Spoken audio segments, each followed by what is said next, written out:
Les débats avec vous et les débats évidemment sont des commentaires consacrés évidemment aux résultats de ce premier tour de l'élection présidentielle, analyse de ces résultats, consignes de vote, énormément de sujets à évoquer avec vous, avec Frédéric Dabi. Bonjour Frédéric, directeur général de l'IFOP. Je rappelle votre dernier livre qui porte très bien son nom, La fracture aux éditions Les Arènes. Régis de Castelnau, vous êtes avocat. Bonjour Valérie. Bonjour à vous. Vue du blog, c'est votre vue du blog. Vous avez un blog, Vue du droit. Vous avez publié Une justice politique aux éditions L'Artilleur et vous êtes membre de la rédaction de Front Populaire. Il faudra d'ailleurs que Michel Onfray revoie un peu ses analyses prédictives, puisqu'il avait dit, Emmanuel Macron peut à peine sortir dans la rue, c'est n'importe quoi de dire qu'il est à 28%. Oui. Il y a beaucoup de choses que doit revoir Monsieur Onfray, je pense. Oui, absolument. mais on va en parler. Alexis Poulain, journaliste, directeur de la publication du Monde Moderne, éditorialiste sur Sud Radio. Vous êtes en forme ? En super forme. En super forme. J'ai l'impression d'être en 2017, j'ai gagné 5 ans. Voilà. Et c'est pas tout à fait pareil. Non. Et Alex Darmon, journaliste politique, youtubeur, votre chaîne Les Indécis, Bonjour chaîne Valérie. de débat politique. Bonjour à vous. Et Sophie de Menton, chef d'entreprise, présidente du mouvement éthique.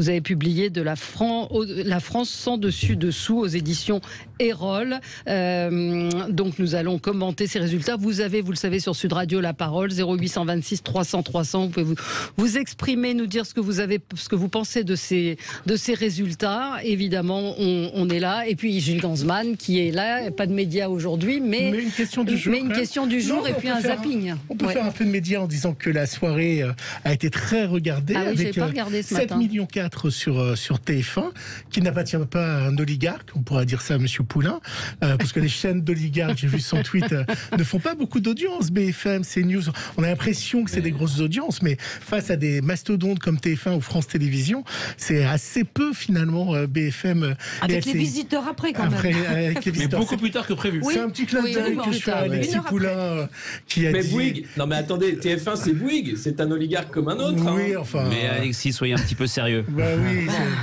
vous Allez. fera du bien. Et alors, donc 7 millions et 4 millions sur France 3, alors sur France Télévisions et sur France 2.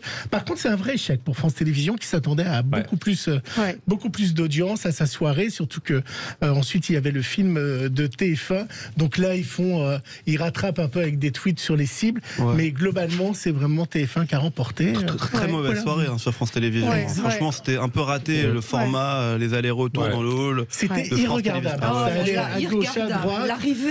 ça allait partout. Même pour les invités, je trouve que c'était pas du tout mis en avant. Enfin, on retient rien, Oui. tout était Moi, coupé tout le temps. Beaucoup Oui, de fond, Frédéric, pas de fond. Je vais être très, très méchant. Ce que j'ai retrouvé Frédéric. sur France 2, que je vois souvent à la fin de chaque émission politique, c'est cette capacité à s'autocongratuler, se féliciter du travail qui a été fait. Parfois, la modestie, ça ferait du bien. Oui, Beaucoup et de même forme et pas de fond. Oui, c'est ça, mais la modestie, parce qu'on a reçu Nathalie Saint-Cric qui était formidable vendredi, Ah oui. qui nous avait Plus que ça. annoncé, qui nous avait annoncé donc 3 jours de répétition.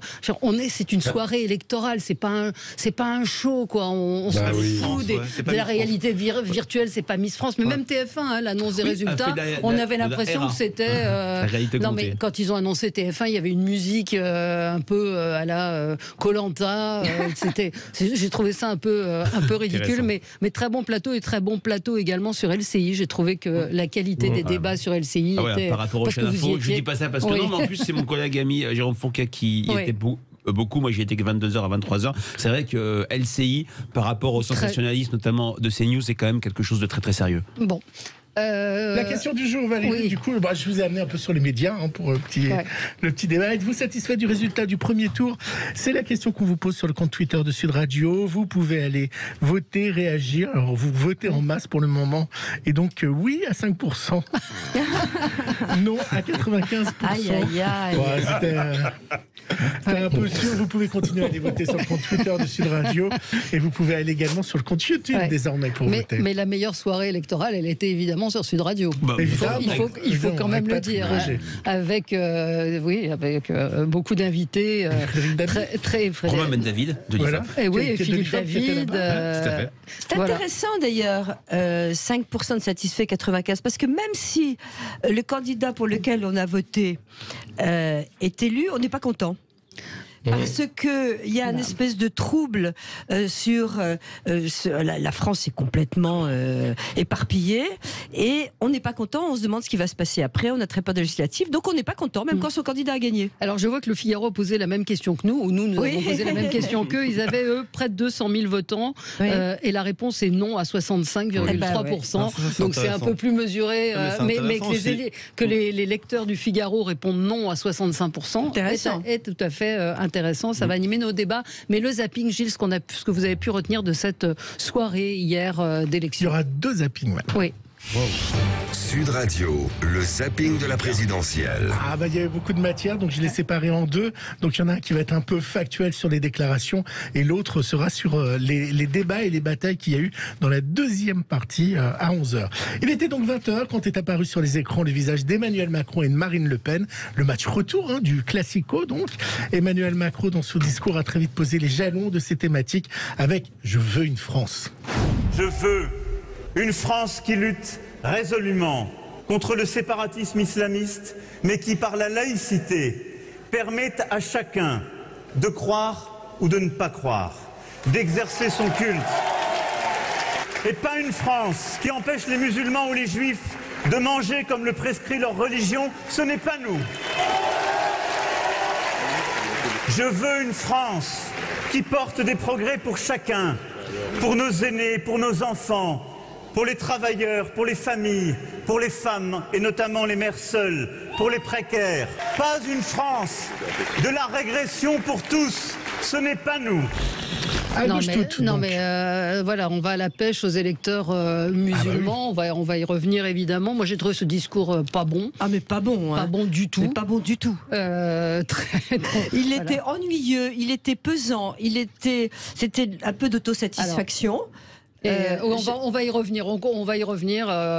Et je pense que Alexis et notre ami Régis aussi voudront s'exprimer. Tout le monde. Bon, on finit. Je vous ai interrompu, mais c'est vrai que j'ai pas pu m'empêcher de réagir. Ils n'ont pas mis des petits cœurs, Régis, sur Macron et tout ça. Non, Régis, il a pas mis les petits cœurs. Mais on peut aimer Macron et penser ça. Oui.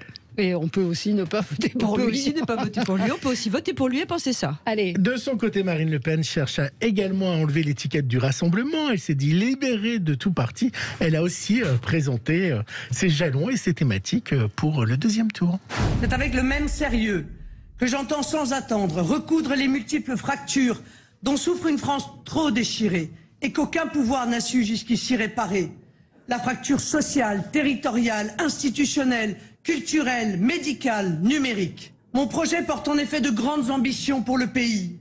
Une ambition démocratique avec le référendum d'initiative citoyenne, avec une proportionnelle pour permettre à toutes les opinions politiques de s'exprimer et d'être enfin représentées à l'Assemblée nationale. Une ambition économique et écologique.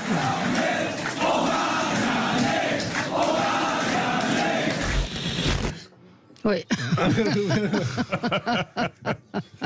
Allez, on continue. Et puis, je finis le podium, Valérie. Ouais. C'est quoi? C'est quoi ce bruit?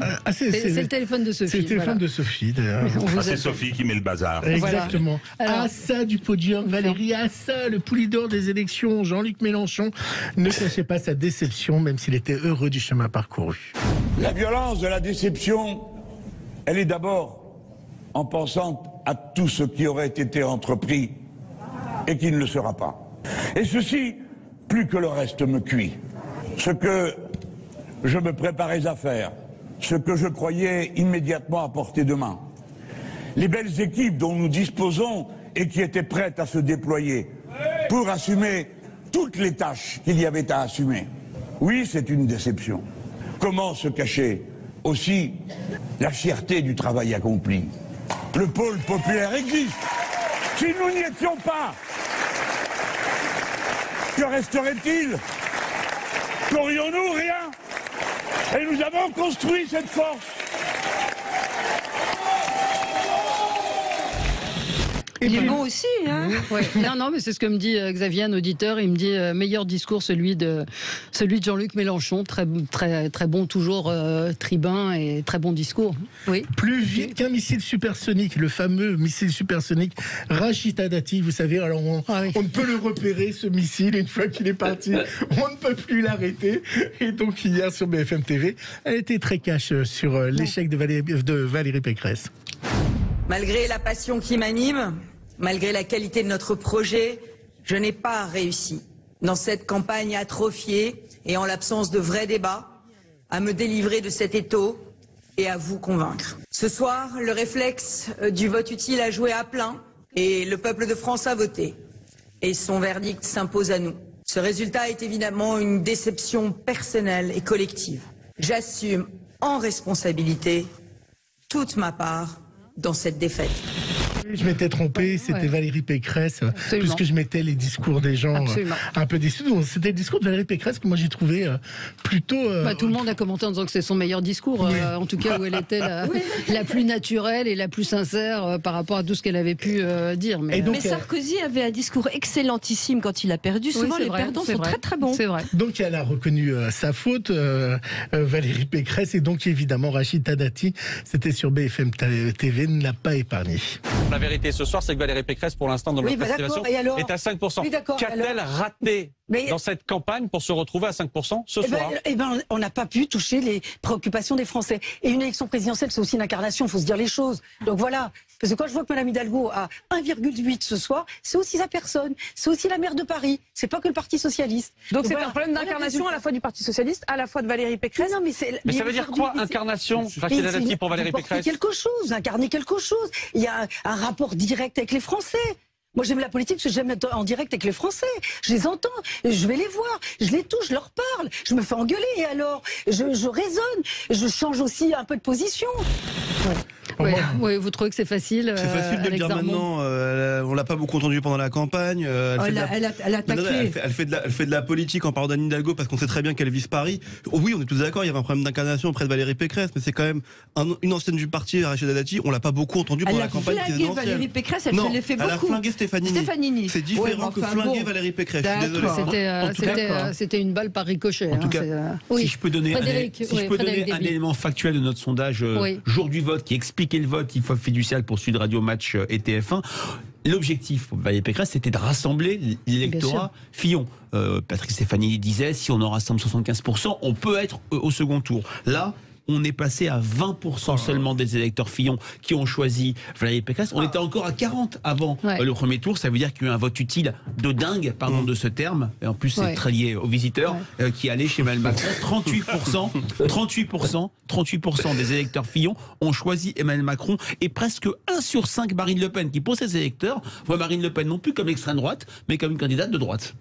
L'enseignement que vous tirez, vous, Frédéric Dabi, de ce scrutin, déjà personnel, c'est-à-dire sur les sondages où on dit il y a un vote caché Zemmour. Vous n'êtes pas complètement planté sur cette pas complètement planté sur Macron où tout le monde nous disait c'est faux. J'avais commandé auprès de Régis de Castelnau ma robe de bure et mon nœud coulant pour pouvoir l'utiliser à bon escient. Le cru est quand même très bon sur tous les candidats. Ce que les sondages ont vu, mais pas complètement, c'est la dynamique Mélenchon. Je répète qu'on l'a mesuré à 10% le 20 mars. Il finit à 17,5% dans notre rolling confidentiel de samedi. Ce qui n'a pas été vu, ce qui n'a pas été vu, c'est le point d'arrivée, c'est-à-dire une participation des jeunes, des banlieues, des grandes villes, qui a donné à Jean-Luc Mélenchon une dynamique incroyable. Je rappelle que les estimations, pour une fois, n'ont pas été parfaites, puisque les instituts mettaient entre 1,5 et 2 points d'avance pour Marine Le Pen. Ça se joue finalement à 0,7, 0,8, 500 000 voix. Mais je suis assez content du bilan et fier de notre ligne. C'est comme les chaînes de télé, autosatisfaction. Alors allez-y, Régis. Je veux répondre parce que j'ai été mis en cause de façon qui me fait beaucoup de peine par Frédéric. Mais non, pourquoi? Si. Mais c'est vous qui aviez commencé. Je voulais pas vous faire de la peine, Régis. Je vous adore. Avec Frédéric, j'ai un désaccord sur la notion de quorum. C'est-à-dire que je considère qu'une élection avec 10% de participation, c'est pas une élection légitime. En revanche, je lui ai été fidèle pendant toute la campagne. Mais je sais, Régis. J'ai regardé tous les jours son rolling IFOP. Mais Régis. C'était une joke, bien sûr, une plaisanterie. Je plaisante aussi. Merci. Mais non, je suis désolé. En tout cas, c'est vrai qu'on a un vrai... Alors attendez, laissez répondre Régis. L'IFOP a été impeccable pour moi. C'est-à-dire que, si vous voulez, quand j'ai été voir sur la tribune de Genève, on annonçait Macron à 32%, j'étais au bord du sanglot, et je me suis reporté aux résultats finaux. Et si on compare avec ce que proposait dans son rolling quotidien l'IFOP, il y a deux choses qui ont été sous-estimées. On va en parler.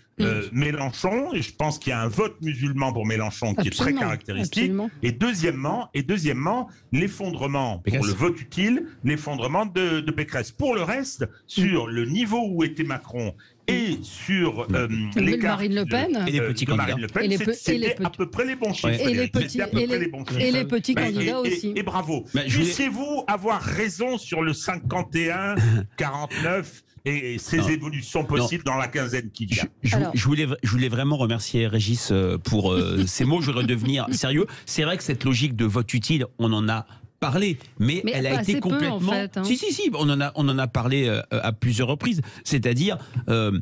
c'est quoi le vote utile? Le vote utile, mais il y a eu plusieurs votes utiles.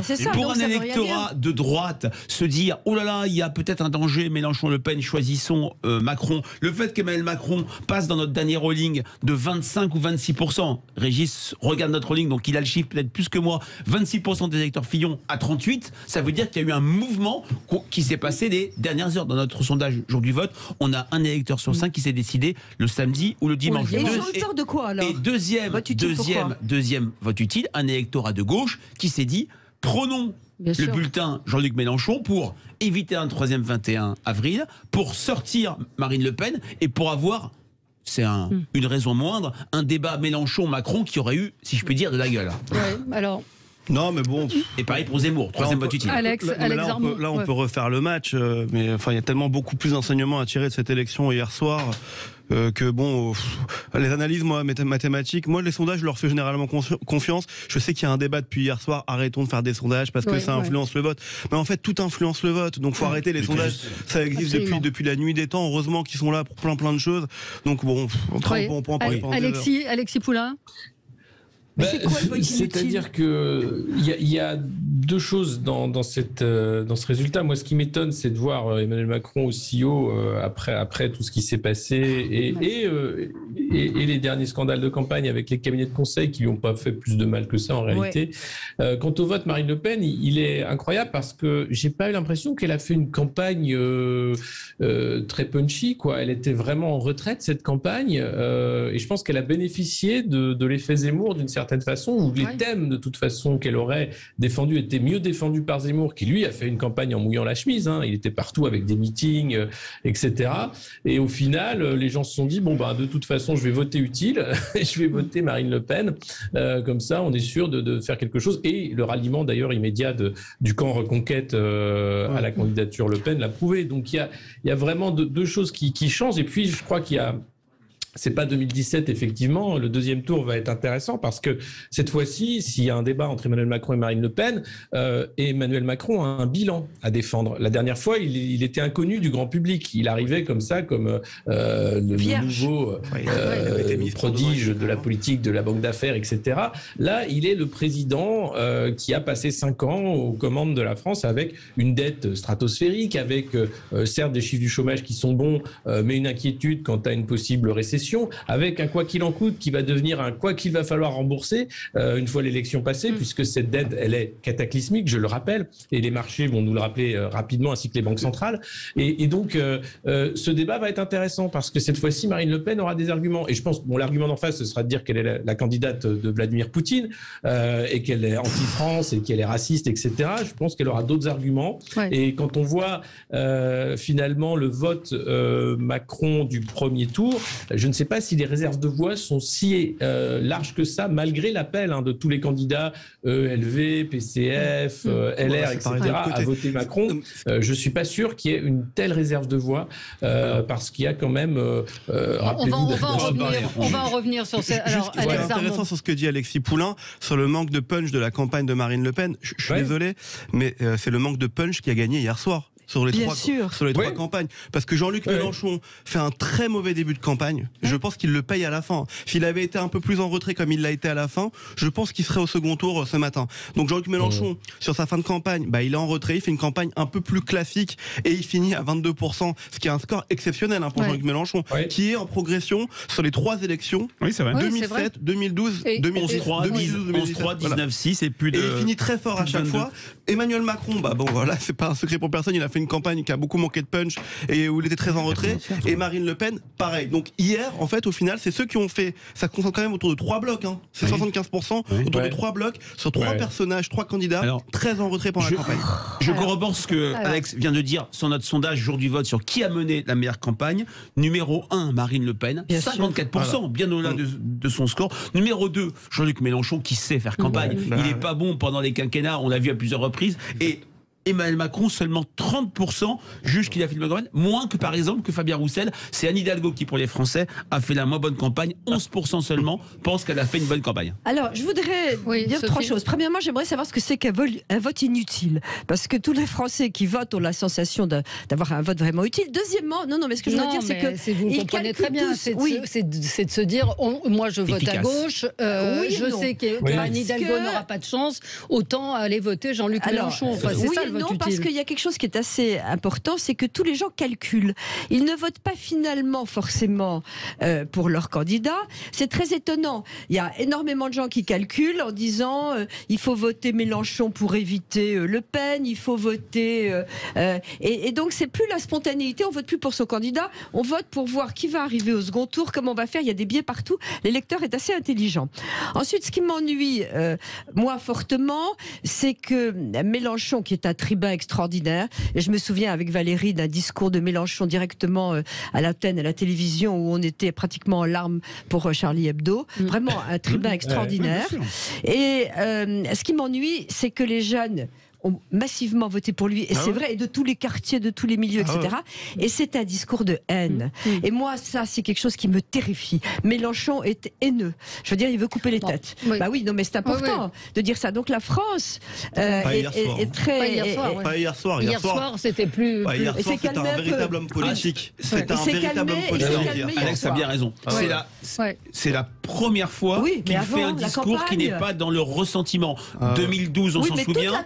2014, où il a son imper noir, je n'ai pas utilisé un adjectif, vous m'aurez compris, et 2017, où il est tellement... D'ailleurs, son équipe, alors que l'écart est net, remet en cause les estimations, là, alors qu'il y aurait de quoi faire, parce que ça s'est resserré. Ils ont été absolument impeccables. D'Éric Coquerel à Manuel Bompard. C'était avant, il a été élu à cause de la haine. D'accord, il a eu un bon discours le jour où il a eu un bon score. Il a eu un très bon discours.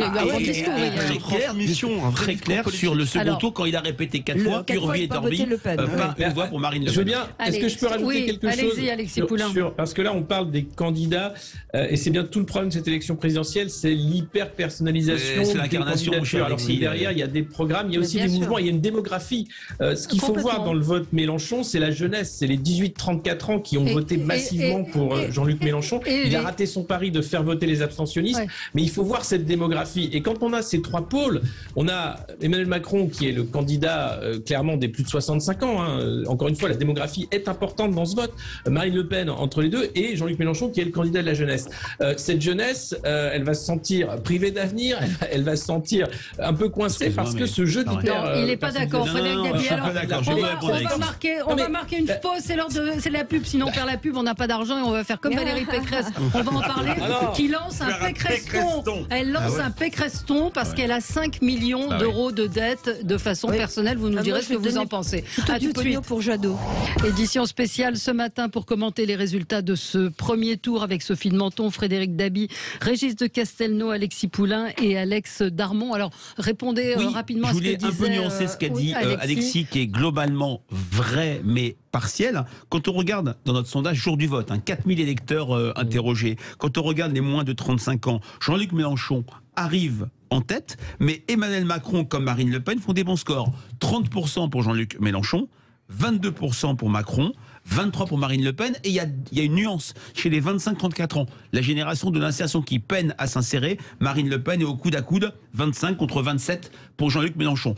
Par contre, dans l'électorat âgé, il s'est passé, Valérie, quelque chose d'historique chez les retraités. Absolument. Valérie Pécresse fait 8%. Ouais. C'est la première fois sous la Ve République que le candidat, la candidate estampillée droite républicaine est à ce point laminé. Sans surprise, Emmanuel Macron arrive à 39% chez les retraités. Ah bah, je suis surpris de ça par contre. Chez les retraités, 39% Emmanuel Macron, je suis surpris. On l'avait déjà vu aux Européennes. Moi, je suis pas du tout surprise. J'ai regardé un peu les résultats, alors sans avoir l'expertise de Frédéric, mais dans des villes qui votaient généralement LR, Macron arrive en tête. Mais c'est normal. Les retraités, ils ont peur de la situation.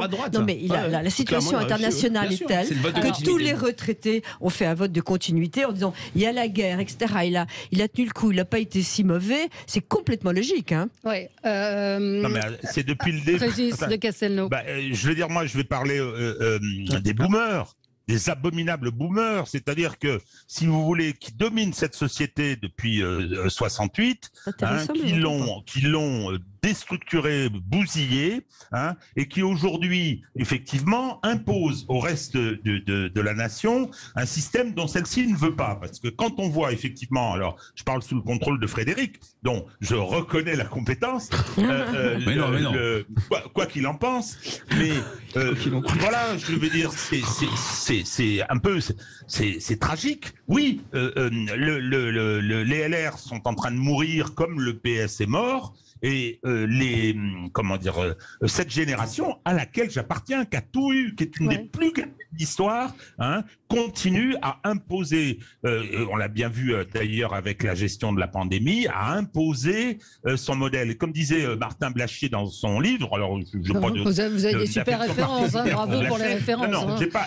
Non seulement il est épidémiologiste en chef, et en plus maintenant il est politologue, bravo. Non, il a fait des entretiens et il expliquait, j'ai entendu ça, il expliquait que cette génération, et je la connais bien, c'est la mienne, je répète, ne veut rien lâcher. Ne veut absolument rien lâcher. Il y a un vote, de quoi vous parlez? Tout le monde peut aller voter, à partir de 18 ans on va voter. Absolument. Donc ils n'ont pas le monopole du vote. Non, mais il y a 14 millions de retraités, et quand on leur dit désormais la retraite ce sera à 65 ans, ils s'en foutent. Voilà. Mais il faut quoi? Il faut les buter? Moi, soyons clairs. Je comprends pas la logique. Je suis tout sauf Macron. Si, je suis tout sauf Macron, parce que je pense à mon pays. Mais si je pense à ma situation personnelle, je veux dire la réélection de Macron, à titre personnel, pour mon cadre de vie, pour ma vie, j'ai 72 ans. Je veux dire, non seulement ça ne va pas changer, mais je vais être cajolé. Non, c'est très intéressant ce que dit Régis. Ce vote boomer, et je trouve malheureusement un problème. Alors appelez-nous à 0826 300 300. On a Xavier qui nous dit: j'ai finalement voté pour Mélenchon par vote utile, car je craignais au départ son wokisme et son islamo-gauchisme. J'ai 69 ans. Les retraités sont les grands perdants en votant pour Macron, qui ne leur a même pas rendu la réindexation des retraites. Je suis retraité et boomer, mais pas du tout. Bruno Le Maire l'a annoncé. Oui, une réaction à ce que vient de dire. Moi, je suis pas surpris. D'abord, je trouve que vous connaissez bien votre génération, Régis, je connais bien la mienne, et j'ai 34 ans, et je pense que cette nouvelle génération a défini un nouveau cadre, en fait. Voilà, aujourd'hui, ce qui est clair, c'est que la gauche, la droite, en tout cas en tant que telle, n'existe plus, et vous avez deux blocs, un bloc républicain entre guillemets, parce que c'est ce mot qu'on utilise avec Emmanuel Macron. Ça veut rien dire. Non, mais peut-être que ça ne veut rien dire pour vous, mais pour d'autres, ça veut dire beaucoup. Un bloc unitaire. Voilà, un bloc, si vous voulez, unitaire, si vous voulez, avec Emmanuel Macron. Et un autre bloc anti-système. Un autre bloc anti-système avec Jean-Luc Mélenchon et Marine Le Pen. Aujourd'hui, c'est ce qui se définit. Et je vous engage vraiment, moi je l'ai fait vendredi, samedi, à aller sur les réseaux sociaux. Parce que ça ne veut rien dire. Attention, attendez, laissez-moi finir. Ça ne veut rien dire. Hier, il y avait plein de résultats sur Twitter et tout, mais moi je vous engage à aller voir les influenceurs, les youtubeurs sur les réseaux sociaux et à aller voir ce qu'ils racontaient. C'est la première fois que je voyais ça en 5 ans. Depuis le 2017, à aller voir ce que racontaient les influenceurs, mais même politiques, ceux qui recevaient des candidats. Qu'est-ce qu'ils racontaient alors? Ils appelaient tous à voter Jean-Luc Mélenchon. Ils appelaient tous à voter Jean-Luc Mélenchon. Bravo, donc, révolution.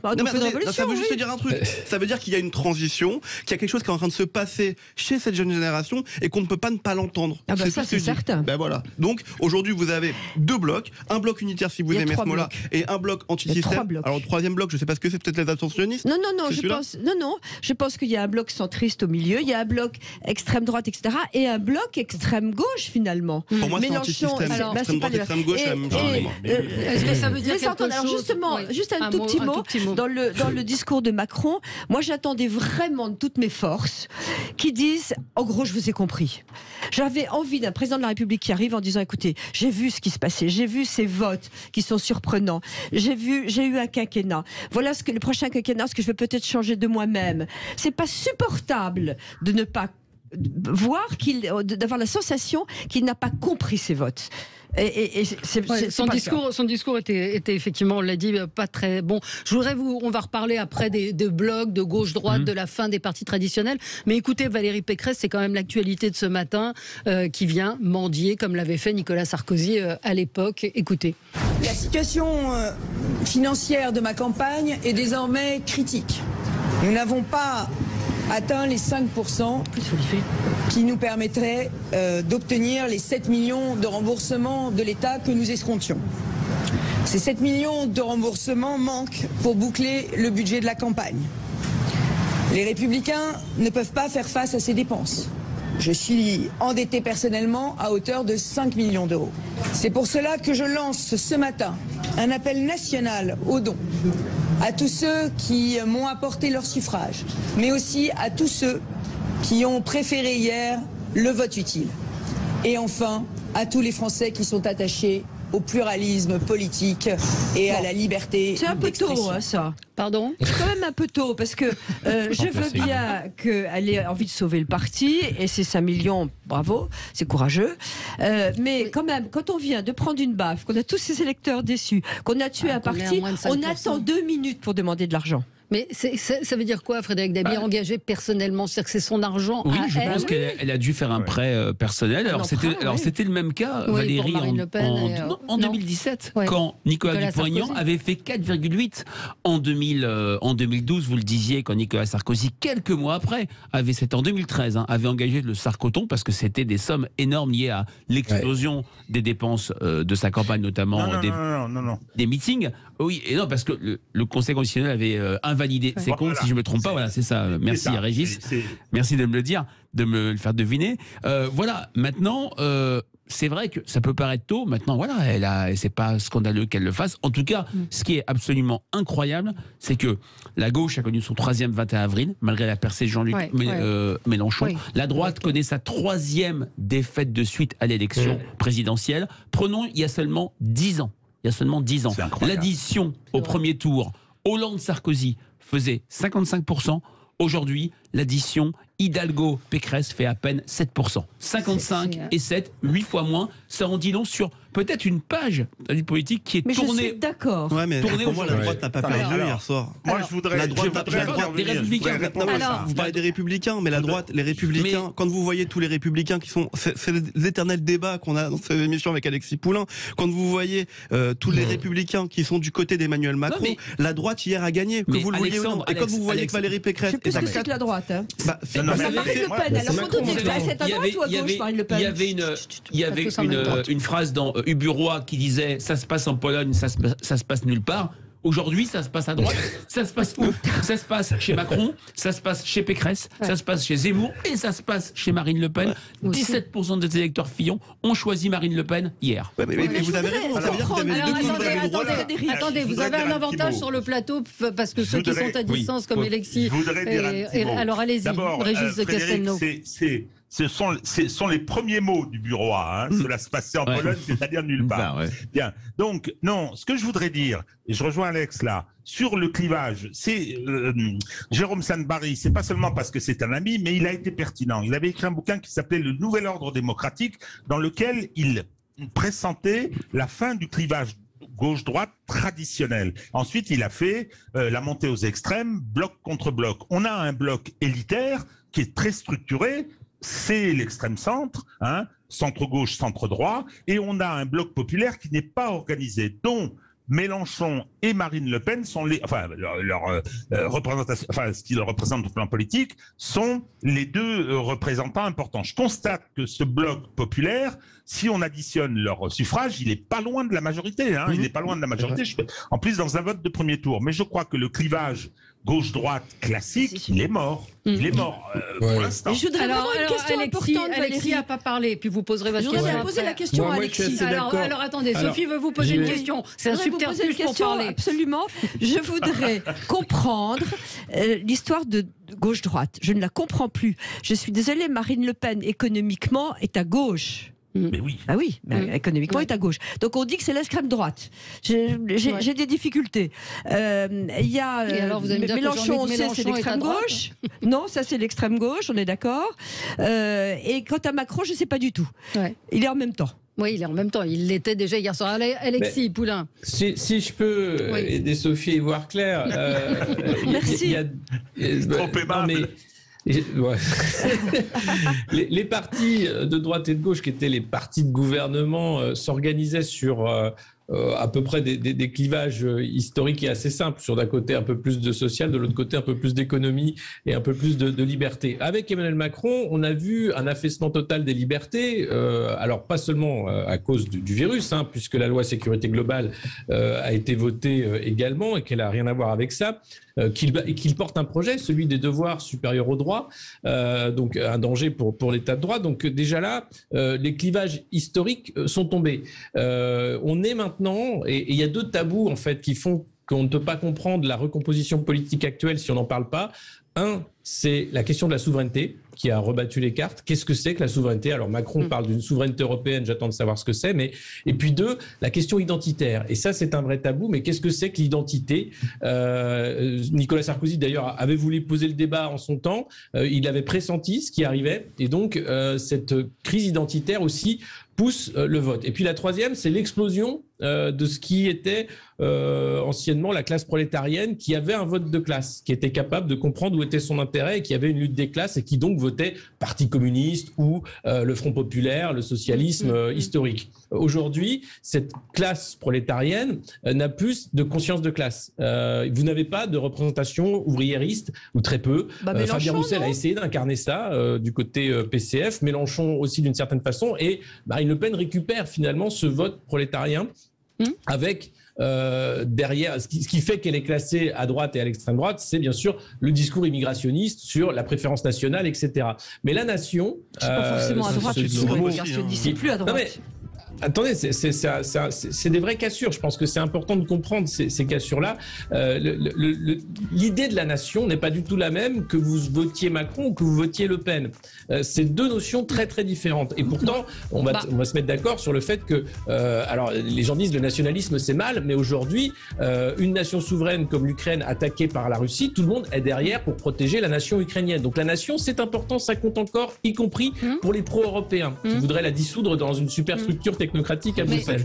Donc c'est ces tabous-là qui font l'élection. C'est ça. Et la caricature. Comment je fais pour manger, comment je fais pour garder mon emploi. Et ça, c'est des trucs. Et le logement, bien sûr, le prix du logement qui est toujours un non-dit. Je pose une question, comment vous expliquez que... Alors Frédéric va nous dire... Le reste, c'est de la politique de salon qui finalement n'intéresse personne et certainement pas les gens qui vont voter. Frédéric Dabi va nous expliquer pourquoi une partie des électeurs de Jean-Luc Mélenchon vont se reporter sur Marine Le Pen. Ce qui paraît être complètement... Économiquement, elle est un peu à gauche. Non, mais il y a des convergences. Elle est anti-système. Petite pause, on aura Muriel également en ligne avec nous tout à l'heure. 0826 300 300, vous avez la parole sur Sud Radio.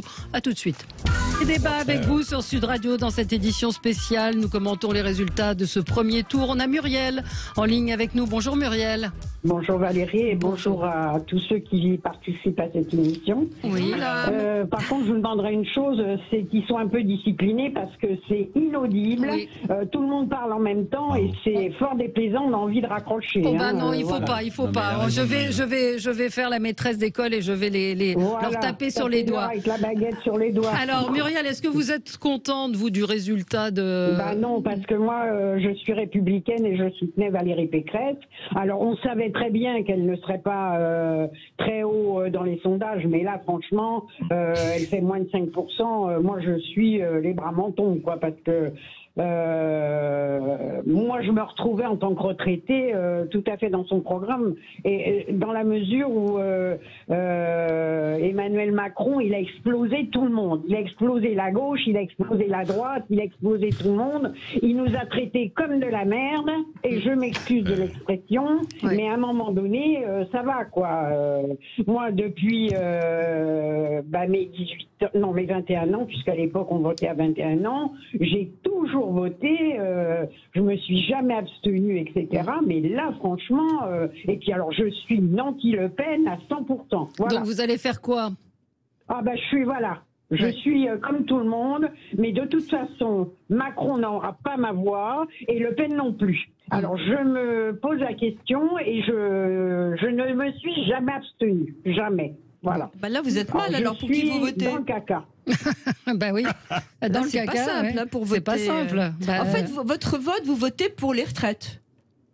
Ben non, mais c'est pas ça, madame. Moi, j'étais chef d'entreprise, hein, madame de Monton. Ah, bravo. Donc, je n'ai pas malheureusement des retraites extraordinaires, mais enfin, une retraite, vous avez une retraite correcte. Mais qu'est-ce mais sans plus, hein, non plus. On m'a mis la CSG, elle n'a même pas été indexée sur l'augmentation du pouvoir d'achat. Mais c'est quoi alors, la seule chose que je peux reconnaître, mais enfin, de toute façon, on le paiera quelque part, c'est qu'on n'a plus de taxes d'habitation. Hein, il nous a supprimé ça, mais le reste, il se rattrape ailleurs. Hein. Mais moi, c'est cette façon aussi de s'être adressé aux Français, de nous avoir méprisés, de nous prendre pour vraiment des petits gens. Ça, franchement, non. Par contre, l'autre, elle est encore plus maline. Hein, Marine Le Pen. Elle s'est lissée, voilà. Bon, donc on sent. Les gens. Muriel, est-ce que vous donnerez de l'argent à Valérie Pécresse pour rembourser sa campagne? Oui, j'enverrai quelque chose. D'accord. En fonction de mes moyens, mais je l'ai donné au Sarconton, hein, donc je ferai en fonction de mes moyens. Mais moi, je veux pas que les LR disparaissent. Voilà. Oui, alors on va. Alors ça, c'est intéressant. Ah ouais. Merci Muriel de votre appel. Je voudrais répondre à Muriel. Elle dit « Je ne veux pas que LR disparaisse ». Mais LR ne disparaît pas.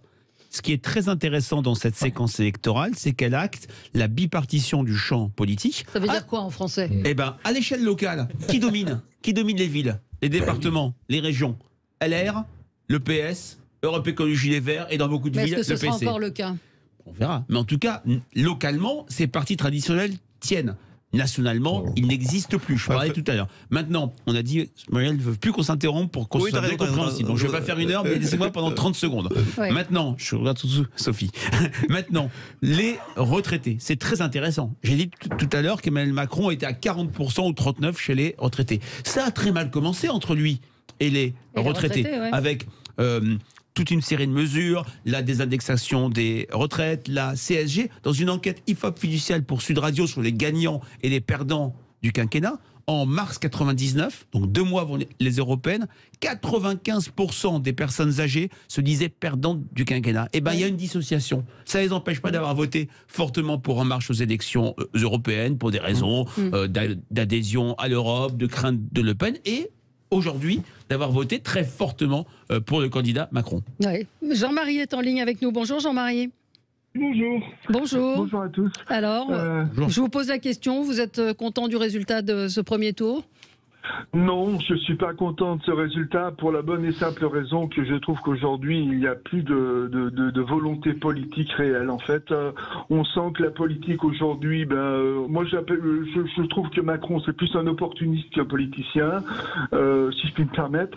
Je trouve que la politique est en train il n'y a plus de vrais partis politiques avec des objectifs qui sont respectés. Et en fait, c'est ce qui fait la ruine du pays. La politique est complètement dénigrée. Les gens ne savent plus où ils en sont, ils savent plus qui voter. On va malheureusement, on risque d'avoir des extrêmes qui peuvent être durs. Moi-même, j'ai voté Éric Zemmour. Je trouvais que c'était quelqu'un qui n'était pas politicien et voilà, donc ça a été mon choix.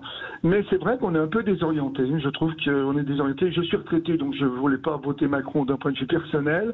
Après, je trouve qu'effectivement Macron n'a rien fait de point de vue général pour le bien de tous. Il n'y a rien de...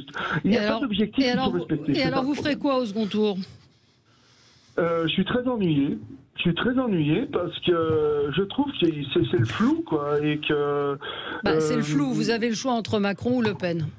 Oui, mais comme je trouve qu'il n'y a pas d'objectif réel et qu'il n'y a pas une volonté politique réelle avec des objectifs qui sont carrés de partis, aujourd'hui on peut se fier à rien du tout, quoi. Allez, on va marquer une pause, on va parler de ce second tour, justement de ce qu'on peut en dire, quels sont les enjeux pour les uns et les autres. On parlera aussi des petits candidats ou même des grands candidats qui n'ont pas fait le score escompté. On se retrouve dans un instant sur Sud Radio 0826 300 300. Si vous voulez réagir, je vous rappelle que vous pouvez nous suivre sur YouTube et également sur Facebook. On est en direct avec vous. À tout de suite. Débat. Avec vous sur Sud Radio, une édition spéciale ce matin avec Sophie de Menton, présidente du mouvement éthique. Votre dernier livre, La France sans dessus-dessous, est paru aux éditions Erol. Frédéric Dabi, directeur général de l'IFOP. Votre livre, La fracture, est paru aux éditions Les Arènes. Régis de Castelnau, vous êtes avocat. Votre livre, Une justice populaire, est paru aux éditions L'Artilleur. Politique. Populaire. Elle est trop populaire. Elle n'est pas populaire. Non, c'est parce que j'avais Front Populaire en dessous. Vous êtes membre de la rédaction de Front Populaire. Alexis Poulain, journaliste, directeur de la publication du Monde Moderne. Et vous êtes également éditorialiste sur Sud Radio le mercredi matin. Et Alex Darmon, journaliste politique. Et vous avez une chaîne YouTube sur YouTube, voilà, qui s'appelle Les Indécis, chaîne de débat politique. Et Gilles Gansman qui est resté avec nous pour un deuxième zapping politique. Sud Radio, le zapping de la présidentielle. Alors on passe à 22h, la deuxième partie, vous savez, celle des analyses, des moments de constriction, oui, j'avoue. Constriction, oui. Constriction aussi, c'est le masque, oui, exactement. Il y en a qui sert le kiki. Oui, j'avoue, on s'est trompé. Comme vous y allez, Valérie. Le kiki, c'est le coup, hein. En commençant par le score d'Anne Hidalgo, Jean-Baptiste Boursier sur BFM a posé la bonne question à Stéphane Le Foll. Est-ce la fin du PS ? Est-ce que ce soir, le Parti socialiste, dire les choses, a disparu ? Est-ce que c'est la fin du PS ce soir ? C'est la fin du PS tel qu'il a existé, c'est certain. 1,8%. Et à la différence des Républicains, c'est quelque chose qu'on avait anticipé puisque c'est quelque chose qui avait été annoncé depuis un certain temps. Donc ce parti tel qu'il est là, c'est certain. Cette incapacité qu'a eu la gauche, de manière plus large que simplement le Parti socialiste, à être une force de proposition, mais à la fois idéologique, politique, culturelle, pendant les 5 dernières années, et sûrement avant, avec les divisions qui existaient, ça avait été rappelé par Olivier Véran entre frondeurs et puis la majorité de l'époque. Tout ça, c'est la preuve qu'il y a quelque chose qui n'a pas été compris ou que dans la gauche, on reste calé sur des positions qui existaient certes et qui ont été souvent revendiquées mais qui n'ont pas évolué. Valérie sur tous les plateaux, à roue sur Marine Le Pen, en commençant par Rachida Dati qui était donc très en forme. Elle s'en est pris à Julien Audoul sur le plateau de BFM. On aurait Marine Le Pen au pouvoir ou Éric Zemmour, mais je ne serai pas sur votre plateau. Impossible, jamais, jamais. Non, c'est pas ridicule. J'aurais même pas eu de bourse pour faire des études. Mais Madame Dati, vous voyez, c'est la réalité. Vous ne pensez pas ce que vous dites. Non, pas du tout, surtout moi. Mais non, mais je veux dire, est-ce qu'on peut avoir un débat de fond ? Eh ben, on a un débat de fond. On a un débat de fond. Les Français ont tranché. Est-ce qu'on peut parler projet contre projet au lieu de parler de caricature et des épouvantails ? Les Français vous êtes un courant politique qui ne veut pas la paix civile. On en parlait tout à l'heure. De son côté, Jean-Michel Blanquer, vous allez voir, s'attaquait aussi à Marine Le Pen et avec ses liens avec la Russie. Tout à l'heure, M. Castelnau en parlait. Évidemment, ça va être au cœur du débat. Marine Le Pen cache ses intentions. Il faut bien voir que depuis 5 ans, Emmanuel Macron a su donner un poids de la France sur le plan international et à l'échelle de l'Europe. Ce qu'il faut faire aujourd'hui face à la menace que représente la Russie, c'est en renforçant l'Europe. Et il y a encore beaucoup à faire en la matière. Ce serait un incroyable recul que d'avoir Madame Le Pen à la tête du pays. Madame Le Pen, elle peut pas dire non à son banquier puisque son banquier est russe. Elle peut pas. Elle est dans une situation de dépendance internationale qu'il faut quand même souligner. Donc le patriotisme n'est pas du côté de Madame Le Pen. Le patriotisme est du côté d'Emmanuel Macron. Et puis, on va revenir. On va y revenir sur les arguments des uns et des autres. Et Gilles, terminé. Les journalistes faisaient aussi leur petit calcul de report et Jean-Luc Mélenchon, évidemment, pour ses consignes de vote, faisait un peu du Macron. En même temps, oui, mais non. Et la fameuse phrase barrage à Marine Le Pen. Ne commettons pas l'erreur de nous fourvoyer à peine entrés sur le chemin. Nous savons pour qui nous ne voterons jamais. Et pour le reste, comme je vous l'ai dit, il y a 5 ans. Ils sont capables de décider ce qui est bon pour le pays. Jamais nous ne perdrons notre confiance dans la démocratie. Donc, vous ne devez pas donner une voix à Madame Le Pen. Je répète parce que des fois il arrive que même quand je dis les choses, c'est comme si je ne les avais pas dites. Alors je recommence à cet endroit du film. Il ne faut pas donner une seule voix à Madame Le Pen. Il ne faut pas donner une seule voix à Madame Le Pen. Il ne faut pas donner une seule voix à Madame Le Pen. Alors, vous ne l'avez sans doute pas vu parce que c'était à 1h du matin et moi, ça a été mon moment préféré de la soirée sur France 2. Et Manuel Valls. J'ai dit quoi Manuel Valls. C'était bien vu comme lapsus. Je ne sais pas si vous l'avez vu, flatteur de Macron, qui a tendu la main. S'il vous plaît, un ticket de restaurant et un poste au prochain gouvernement.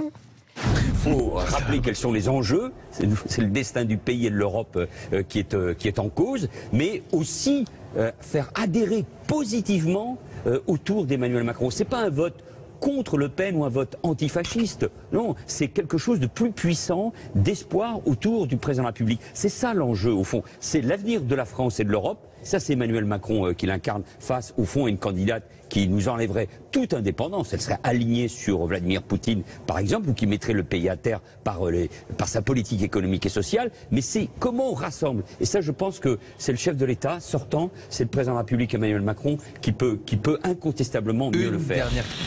Incroyable. Oui, un tout petit mot, parce que j'aimerais bien qu'on rentre un peu dans les solutions, parce que ce qui est très angoissant aujourd'hui, c'est l'absence absolue de visibilité par rapport à tout ce qui se passe et à tous ces votes. Je voulais signaler aussi un tout petit point, il y avait un auditeur qui a dit tout à l'heure que Macron était formidable par rapport à la Russie, etc. J'étais sidérée de voir, ça n'a rien à voir, mais sidérée de voir qu'il est terriblement critiqué par les Ukrainiens et qu'il fait semblant et qu'il n'en a pas fait assez, et que quand Poutine, lui, a dit qu'il s'était servi de ces conversations pour se faire élire. C'est une parenthèse, ça vient de l'étranger, je ne le cautionne pas, mais je le dis. Ensuite de ça, il y a quelque chose que Macron a dit, que vous ne relevez pas, mais moi, c'est la seule chose que j'ai relevée. Il a dit à un moment donné, je vais inventer quelque chose de nouveau. Alors, inventer quelque chose de nouveau, c'est quand même assez intéressant dans la voix du président sortant et qui voudrait bien revenir. Oui. Et que peut-il inventer de nouveau? Il l'a déjà inventé. Oui, il l'a déjà inventé, il aurait pu l'inventer. Alors, il l'a pas inventé parce que est-ce que ça voudrait dire enfin qu'il comprend que il fait le grand écart, il n'est pas à droite, il n'est pas à gauche et que c'est la fin du en même temps. Comment on va essayer? Est-ce qu'il faut un peu de proportionnel? Comment est-ce qu'on zappe une Marine Le Pen à 49%, imaginons qu'elle le soit? Comment est-ce qu'on zappe définitivement, quand on est élu président, une Marine Le Pen à 49%? Je demande.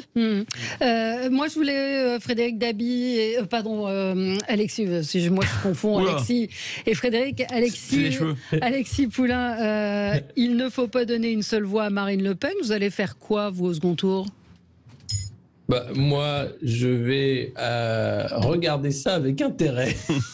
Oui, mais j'ai pas de consigne de vote à donner et je vous rappelle que le vote est quelque chose qui se fait dans un isoloir. Oui, enfin, on a vu vos prises de position assez claires, sur Twitter, donc c'est pas non plus un secret mais bien sûr, total. Écoutez, là, on a affaire à une blague. On a le choix entre... c'est ce que je disais ce matin dans la revue de presse du Monde Moderne, c'est... vous arrivez au resto, à chaque fois vous avez plein de plats super alléchants et vous finissez avec une pizza buitoni, quoi. C'est insupportable. Alexis, ce sont les Français qui ont voulu ce plat, quand bien même vous ne l'aimez pas, vous me faites rire. Non, parce que je crois qu'on pousse à la consommation de plats avariés. En réalité, pas un second tour. Vous choisissez votre restaurant. Laissez-moi finir. Non, mais on a dit qu'on laissait les gens parler. Vous avez raison, je me tais. Allez-y. Remarquez que je me tais. Merci. Si on avait les candidats ou les représentants des partis dits anticapitalistes qui avaient accès aux médias comme les autres, et pas tous les 5 ans pendant la période d'égalité du temps de parole, le pays serait très différent. Et les votes seraient très différents. De toute façon, mais Éric Zemmour, je vous rappelle qu'Éric Zemmour a fait 6%. Une démocratie éclairée, c'est le choix éclairé. C'est donc la capacité de comprendre que les plats sont beaucoup plus variés que ce qu'on vous propose de force parce qu'on vous vend de la lessive avec les présidentielles. La présidentielle, pardon. Et donc, évidemment que se retrouver avec la même affiche que 2017, alors qu'un sondage de BFM de janvier 2020 disait que 80% des Français... C'est les Français qui l'ont voulu. voulu. Je vais répondre. Alors attendez, laissez-le terminer. Justement, répondre sur. Je dis ce juste point. que ça dégoûte en fait. Ça dégoûte beaucoup de Français. Et je pense que derrière, ce qui sera intéressant, c'est les élections législatives. Alexis Poulain, il y a une élection démocratique. Vous avez un bulletin de vote. Vous pouvez aller voter. Les Français peuvent aller voter. Il y a eu 15 jours d'égalité totale entre les expressions. Cet argument ne marche pas pour Jean-Luc Mélenchon depuis 5 ans. On n'entend que lui. Mais oui. Attendez, je vais répondre seulement à notre ami Alexis. Je parlais de Nathalie Arthaud, je parlais de... Regardez, Éric Zemmour, par exemple, a permis d'ouvrir la fenêtre d'Overton du côté de l'extrême droite. Du côté Alexis, pensez à Muriel. Alors, attendez. Je veux répondre seulement sur un point sondagier. Alexis dit... Il y a un sondage de BFM, sans doute fait par mes confrères des Labs, qui dit 80% des Français ne veulent pas du duel Macron-Le Pen. Oui. C'est vrai, l'IFOP c'était 3/4, mais Alexis, ce sondage n'a aucun sens. Je suis électeur d'Emmanuel Macron. Je veux qu'il soit au second tour. C'est une supposition, hein, vous n'êtes pas en train de donner votre opinion. Mais je ne veux pas qu'il soit face à Marine Le Pen. Je suis électeur de Marine Le Pen. Je veux Marine Le Pen... Je finis ma phrase, s'il vous plaît. Je veux Marine Le Pen au second tour, mais surtout pas contre ce méchant président Macron. Ce qui faisait la réalité des choses, ce sont les enquêtes d'attention de vote. Elles ne sont pas parfaites. Certes, elles ne sont pas prédictives. Certes, mais dès octobre 2017, on a eu des Français qui ont placé Macron et Le Pen au second tour. Et je rappellerai un point objectif. Emmanuel Macron, Marine Le Pen progressent en pourcentage et on verra un nombre de voix. Et sans doute par rapport à 2017. Ils progressent chacun de 3 et 4 points. Donc Alexis, vous n'êtes pas sérieux là-dessus. Ouais, et juste une chose, alors, moi, depuis le début des analyses, depuis hier soir, depuis ce matin, on dit oui, Jean-Luc Mélenchon fait une percée, c'est vrai, il fait une très belle percée, Marine Le Pen progresse aussi. Mais on ne parle pas d'Emmanuel Macron. C'est un président sortant qui hier termine très très haut, et vraiment avec un score très important. Donc peut-être, je dis pas tout le monde, mais peut-être qu'il y a quand même une grosse partie des gens qui ont adhéré à ce qu'il a fait depuis 5 ans et qu'on ne les a pas entendus depuis 5 ans. C'est la démocratie. C'est le jeu de la démocratie, Alexis Poulain, que vous soyez d'accord ou pas d'accord. Il y a eu des plats, pour reprendre votre image, on est au restaurant, il y a eu des plats, c'était un self-service, tout le monde s'est servi, et si vous n'étiez pas content, il fallait faire votre propre cuisine et vous présenter. Voilà, c'est tout. Ouais. Un mot, Régis, sur ce que disait Alexis. Je suis pas d'accord avec lui. Je suis souvent d'accord avec lui, mais là je suis pas d'accord avec lui. Effectivement, le fait que Poutou et Artaud soient si bas, c'est pas parce qu'ils n'ont pas pu s'exprimer. Depuis 5 ans, ils ont des militants, etc. C'est que ça n'embraye plus. Ils sont nuls. Plus personne. Mais non, c'est même pas qu'ils sont nuls. C'est qu'ils veulent pas être président quand même. Rappelez-vous, Arlette Laguille avait fait des bons scores. Aujourd'hui, ce monde-là a changé. Alors, je voulais profiter de la présence de Frédéric pour le taper d'une consultation. C'est que effectivement, je constate. Alors, Mélenchon fait un bon score sur lequel il va falloir travailler, sur le vote musulman, par exemple, mais moi, j'ai 2 questions. Ma première question, c'est que les sondages IFOP le donnaient largement battu au second tour. Est-ce que ça n'a pas été un obstacle, ça, au vote Mélenchon, qui est devenu, d'une certaine façon, un vote anti-Marine Le Pen plus que anti-Macron? Ça, c'est ma première question. Deuxièmement, c'est qu'on nous a annoncé, et je crois qu'il y pense sérieusement, que Macron, s'il est réélu, même si c'est de très peu, a l'intention, pour ne pas avoir une campagne de législative assez longue, c'est-à-dire 2 mois, envisager de dissoudre l'Assemblée nationale. Non, il a dit non. C'est fini ça. C'est fini ça. C'est fini. Ah bon, c'est fini, d'accord. Bon, dans ce cas-là, c'était pour savoir si ça pouvait avoir une influence. Alors, Frédéric va vous répondre dans un instant sur ce vote anti-Marine Le Pen pour Mélenchon. Dans un instant, petite pause depuis tout de suite. Les débats avec vous et plutôt les commentaires autour de ces résultats de premier tour. On peut éventuellement aussi anticiper sur ce que vont être ces 15 jours avant le second tour et quels seront les enjeux. On en parle avec Sophie de Menton, Frédéric Dabi, Régis de Castelnau, Alexis Poulain et Alex Darmon. Mais Régis vous a posé une question. Oui, alors je voudrais la compléter petit peu ma question à Frédéric.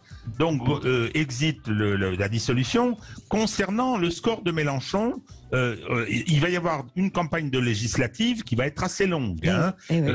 Est-ce que, incontestablement, il a construit une dynamique assez impressionnante d'ailleurs. Est-ce que ça peut se traduire aux législatives? C'est-à-dire que l'effet Macron LREM de 2017 est-ce que on peut penser que malgré la campagne de 2 mois, ça va quand même jouer, ou bien est-ce qu'on risque d'avoir une chambre un peu particulière, et c'est pour ça que je parle d'abord de l'exemple Mélenchon, en rappelant aussi quand même que en 2017, malgré ces 11 millions de voix au second tour, parce qu'Alexis parlait du système démocratique, malgré ces 11 millions de voix, Marine Le Pen s'était retrouvée avec 3 ou 4 députés. 10. Oui, 10, mais enfin, c'est très peu. Je voudrais compléter la question de Régis. Moi, je pense que compléter cette question, parce que je suis d'accord, et en même temps, on ne peut pas zapper le score inouï qu'aura eu Marine Le Pen au second tour. Donc, on va partir aux législatives avec des gens qui n'ont personne pour les représenter localement, parce qu'ils vont être obligés d'aller trouver des députés je ne sais pas où, ils vont mettre des petites annonces, et encore faut-il qu'ils soient élus, parce que les gens qui votent pour les législatives, c'est pas la même chose. Et puis, enfin, qu'est-ce que les gens, moi j'aimerais bien que les auditeurs le disent, comment ils voient la suite? S'ils sont pas contents, c'est parce qu'ils ont compris que ça allait être un foutoir pas possible. Et moi j'aimerais comprendre quel est le paysage français. Frédéric, qu'est-ce qui peut se passer pour avoir... C'est une conférence là. Non mais rapidement, c'est pas possible. Pardon, Sophie. Enfin, moi ce que je veux vous dire, c'est vrai que les élections législatives sont indexées sur l'élection présidentielle. On fait l'hypothèse qu'Emmanuel Macron l'emporte. Ça ne sera pas la même poussée sans doute qu'en 2017. Ça sera plutôt sur le modèle 88 où la réélection de François Mitterrand avait donné une chambre favorable au PS, mais de manière très étriquée. C'était une majorité relative. Maintenant, c'est vrai que Jean-Luc Mélenchon domine de manière hégémonique le bloc de gauche. Mais qu'est-ce qui se passera circonscription par circonscription? Est-ce qu'il y aura des accords PS, Europe Écologie Les Verts, PC, France Insoumise? Personnellement, aujourd'hui, ici et maintenant, je n'y crois absolument pas. Et Le Pen, t'en fais quoi? Mais je parle de la gauche. On parle de la gauche. Donc, la question, elle portait sur Mélenchon. Parce que quand même Jean-Luc Mélenchon a fait des très bons scores, il y aura des sortants, PS, Europe Écologie Les Verts, PC, qui ont une force. Est-ce qu'il y aura dispersion de la gauche comme à la présidentielle, ce qui peut être préjudiciable, parce que n'oublions pas qu'à la législative, il y a une règle, 12,5% pour se maintenir, des inscrits pour se maintenir au second tour. La gauche peut être éliminée même dans des circos où elle est forte. Donc voilà, c'est d'abord la question du mécano électoral qui va se poser. Oui. C'est pas la même élection.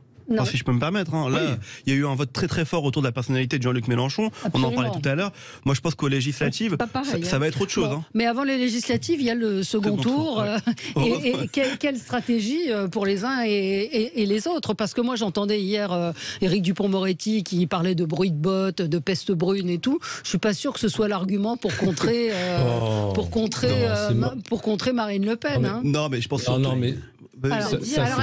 Alors, Alex, et puis après vous parlerez, Alexis. Non, mais c'est surtout que je pense que là, Emmanuel Macron va être obligé de rentrer en campagne. C'est ce qui se dit en tout cas chez LREM.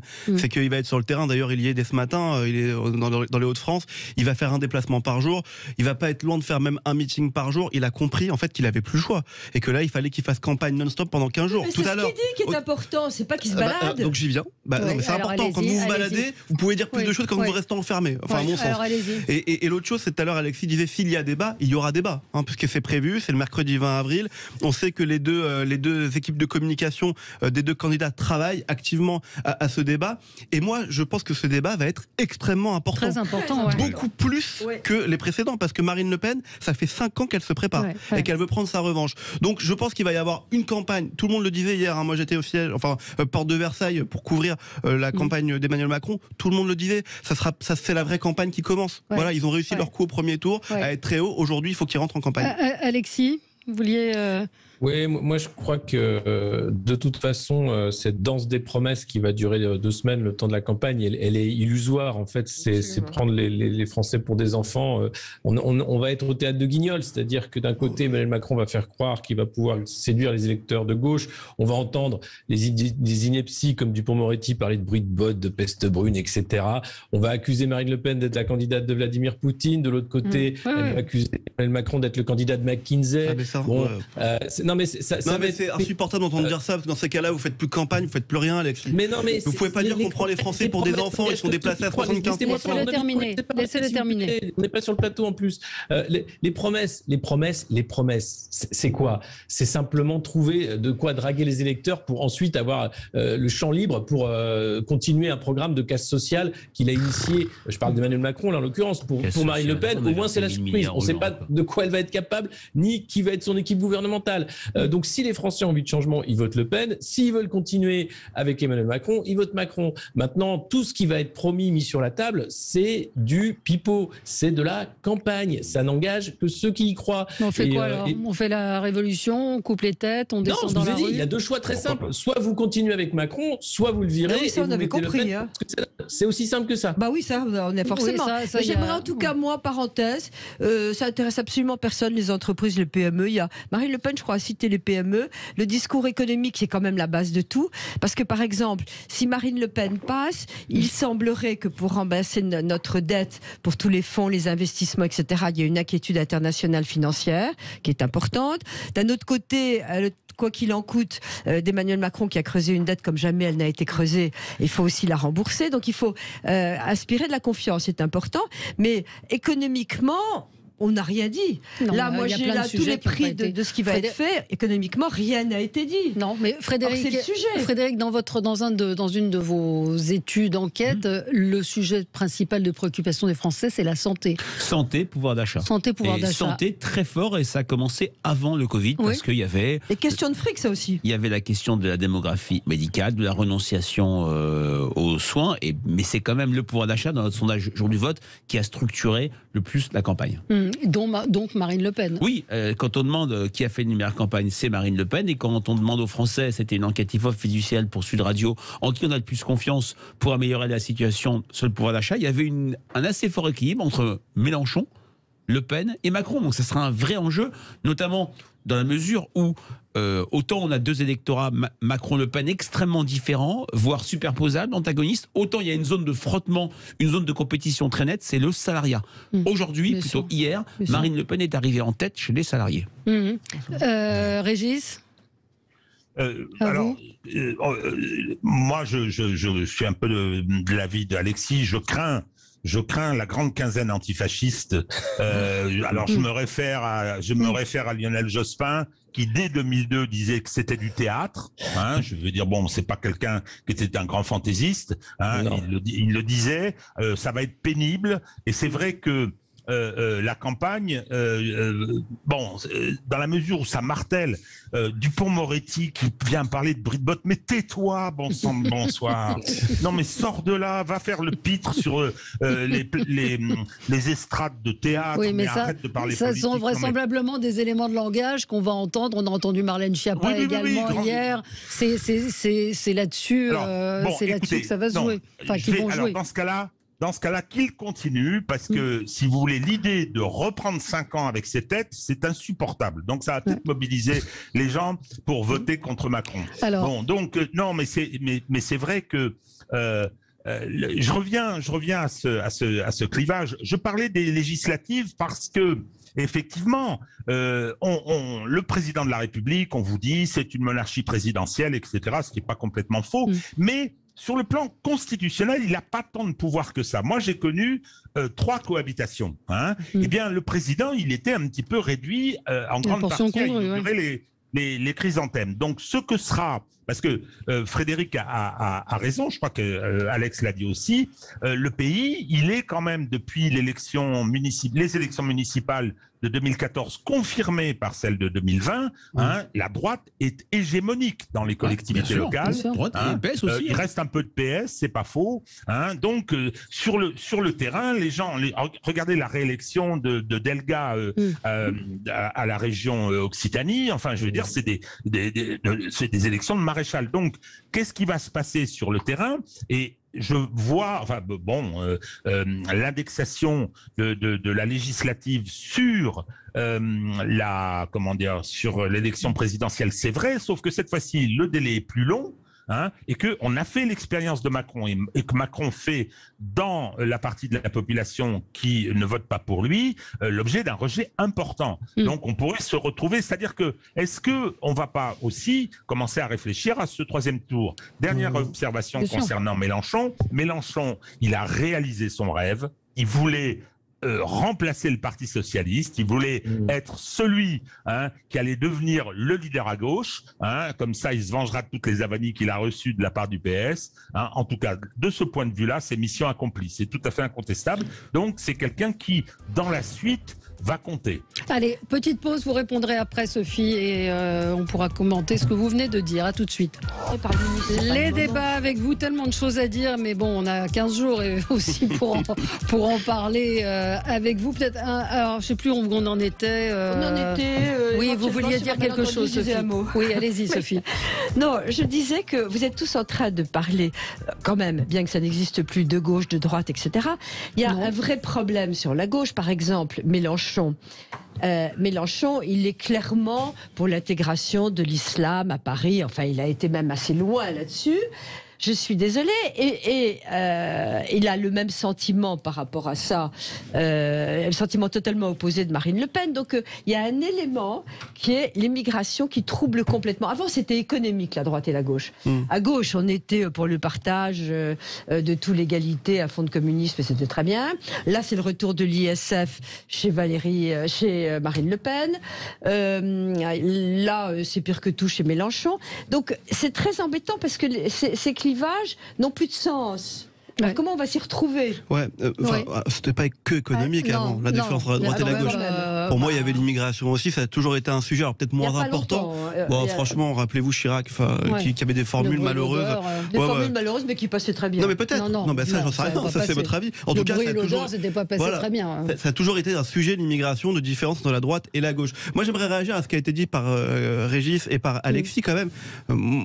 Honnêtement, je trouve ça dramatique de penser des choses comme ça. En fait, il reste 15 jours, il y a une campagne présidentielle, il y a un niveau de détestation peut-être qui est énorme pour ceux qui n'ont pas voté Emmanuel Macron, mais franchement on peut refaire l'histoire, rappelez-vous en 2017 et en 2016 en l'occurrence, il y avait un niveau de détestation énorme envers François Hollande, il n'a même pas réussi à se représenter. En 2012 il y avait un niveau de détestation énorme envers Nicolas Sarkozy, il a fait 48%.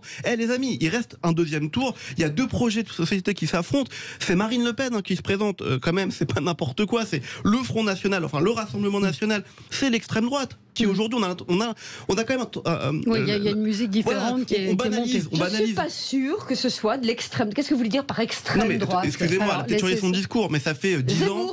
Elle voulait sortir de l'Europe. Non, mais elle voulait sortir de l'Europe. Elle veut plus sortir de l'Europe. On peut parler du projet. Elle a changé, oui, elle a changé. D'accord, mais elle est quand même au second tour. Elle est face à Emmanuel Macron qui incarne, et Alexis le dit très bien, l'Europe et la non-souveraineté française, si vous voulez, même si moi je pense qu'elle reste quand même un petit peu. Donc il y a deux projets qui s'affrontent et il reste une campagne à mener. Il faut arrêter de dire que après moi c'est le chaos, Mélenchon n'est plus là, donc ça ne me concerne plus. Moi je suis pas d'accord avec ce discours. Voilà. Alors on a Cécile en ligne avec nous. Bonjour Cécile. Bonjour Valérie. Bonjour à tout le monde. Vous êtes avec nous sur Sud Radio, on vous écoute. Oui, merci beaucoup. Écoutez, est-ce qu'on peut parler de la France, s'il vous plaît? Oui. C'est possible? Voilà, ça serait bien. Parce que vous voyez, j'ai entendu moi très longtemps, après les élections, etc., on disait oui, j'étais pas contente, si vous n'êtes pas content, vous n'avez qu'à vous présenter et puis on verra ce que vous faites. Et ben voilà, nous on l'a fait. Moi, je suis... Alors évidemment, vous comprenez par là que je vais vous parler un petit peu de Zemmour, si vous permettez, c'est quand même possible. Sûr. Voilà. Alors, en fait, nous, on n'était pas contents et on s'est présenté. Donc ça, on peut quand même nous reconnaître ça. Alors, effectivement, on est déçus, mais si on regarde les choses d'un autre point de vue, on est quand même parti de rien.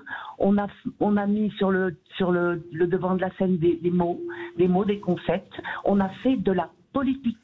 On n'a pas fait de la boutiquerie, on a vendu nos petits produits sur le comptoir. On a fait de la politique. Et là, je pense que même Fabien Roussel en a fait aussi, Mélenchon en a fait aussi, mais on a fait de la politique. C'est-à-dire qu'on a parlé de quelque chose de plus grand que nous. On a parlé de quelque chose de plus loin que nous. Alors, comment vous comprenez le résultat alors d'Éric Zemmour? Moi, ils ne m'ont pas du tout étonné. Évidemment, je ne vais pas vous dire qu'on est content de 7%, mais on aurait fait plus, ça aurait été génial. Mais c'est pas grave. On a mis le pied dans la porte, on a mis quelque chose en place, on a un parti. Et après, maintenant, et là je rejoins Alexis et Régis, franchement, le deuxième tour, on s'en fout complètement. C'est-à-dire que, quoi qu'il arrive, nous, ce qui nous intéresse maintenant, c'est les législatives. Il peut encore se passer quelque chose. Ça va être on va être sur le terrain. qu'est-ce qui va se passer, tout va bouger. Je trouve que maintenant... Vous pensez que ce sera la même chose que vous élisiez Emmanuel Macron ou Marine Le Pen? C'est bonnet blanc et blanc bonnet. Absolument. Moi, alors là, pourquoi Attendez, je vais vous dire. Absolument, pourquoi? Parce que Marine Le Pen maintenant est à poil, c'est-à-dire qu'elle a maintenant son paravent, son gilet pare-balles est tombé. D'ailleurs, ça a pas tardé, 20h02, tout le monde lui la Kalachnikov est ressortie. Donc elle va s'en prendre plein la tronche. Pour l'instant, c'est nous qui avons fait le paratonnerre. Mais c'est pas grave, c'est le jeu. Moi, j'accepte absolument les résultats d'hier. Il n'y a aucun problème avec ça. Mais nous, ça nous, enfin, je veux dire, il se passe autre chose. On est sur un autre projet, on est sur la France et on va se battre pour que il se passe quelque chose pour les législatives au plus près des électeurs. Et donc vous n'irez pas, vous ne voterez pas pour le second tour? Si, moi je vais voter Marine Le Pen pour la première fois de ma vie. Je pense être femme, mais absolument pas à la carrière d'être une femme d'État. D'ailleurs, je pense qu'elle passera pas. Mais c'est pas grave tout ça, parce que tout va se recomposer.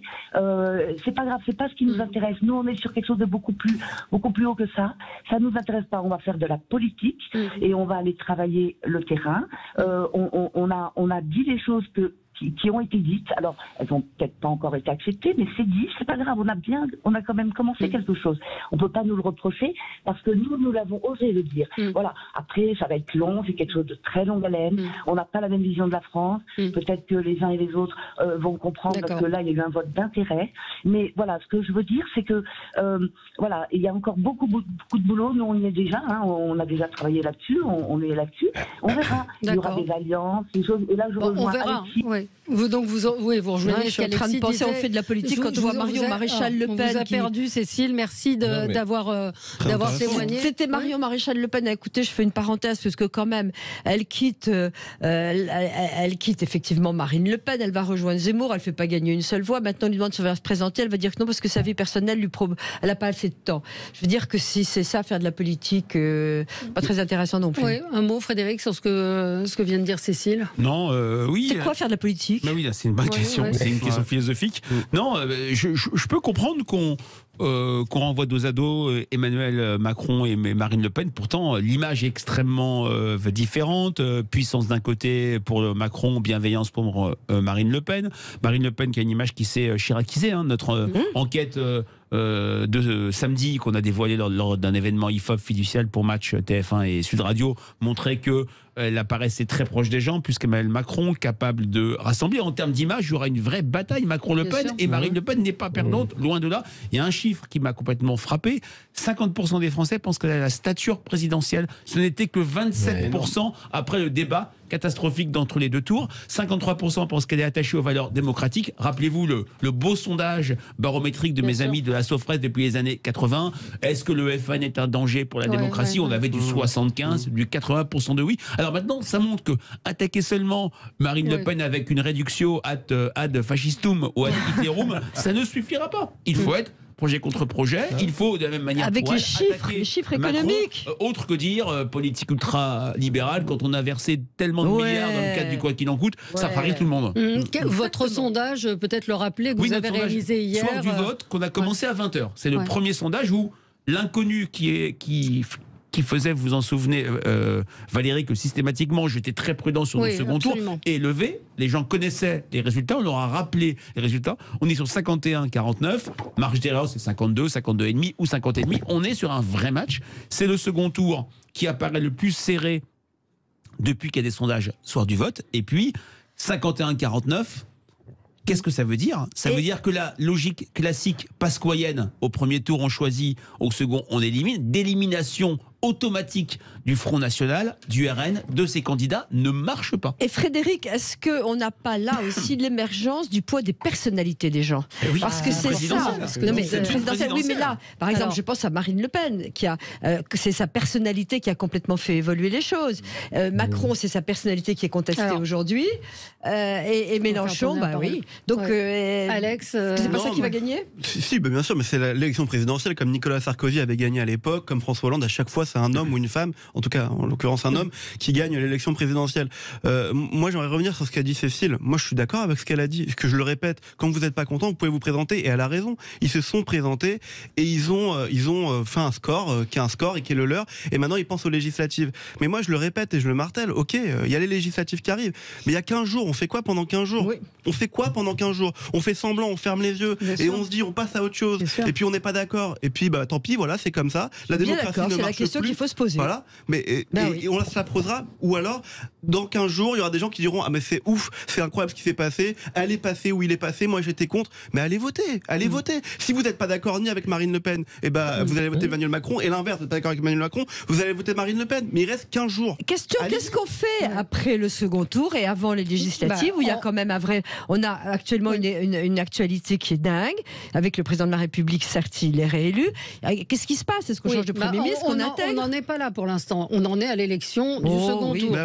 Si on en est là, il faut l'attendre. Oui, il faut l'attendre, mais c'est peut-être pas le jour aujourd'hui pour évoquer complètement ça. Il faut quand même un peu voir quand on a voté avec Zemmour, on est plus proche de Marine Le Pen que d'Emmanuel Macron. Je veux pas qu'il y ait de malentendus quand j'entends Alex. Moi, je vais être mobilisé pour le second tour. Je vais être mobilisé. Je suis tout sauf Macron, hein, mais y compris que effectivement la campagne. Pourquoi il n'a pas fait campagne Macron? Par arrogance évidemment, mais aussi parce que cette campagne qui a commencé très tôt, hein, septembre-octobre quand même, avec Zemmour, avec la grossesse nerveuse électorale qu'on nous a vendue, qui s'est créée, hein, c'était bien parce que les gens étaient d'accord. Toujours est-il que c'était pour désigner le challenger. Le challenger, il est là, hein, et maintenant, effectivement, on rentre dans le dur. Et la victoire. Alors qu'on pense aux législatives après, je pense que c'est plus important pour Marine Le Pen, parce que effectivement, on ne sait pas. Il y a un certain nombre d'idées qu'on peut avoir sur sa candidature. Étude du Cevipof qui montrait que 66% de ces mesures étaient des mesures à caractère social. Donc il y a une gauchisation incontestable de sa démarche. Si elle est élue, qu'est-ce qui va se passer? Elle est très seule. Elle a un parti qui n'est pas un parti de masse. Elle aura nécessairement des alliances à faire, etc.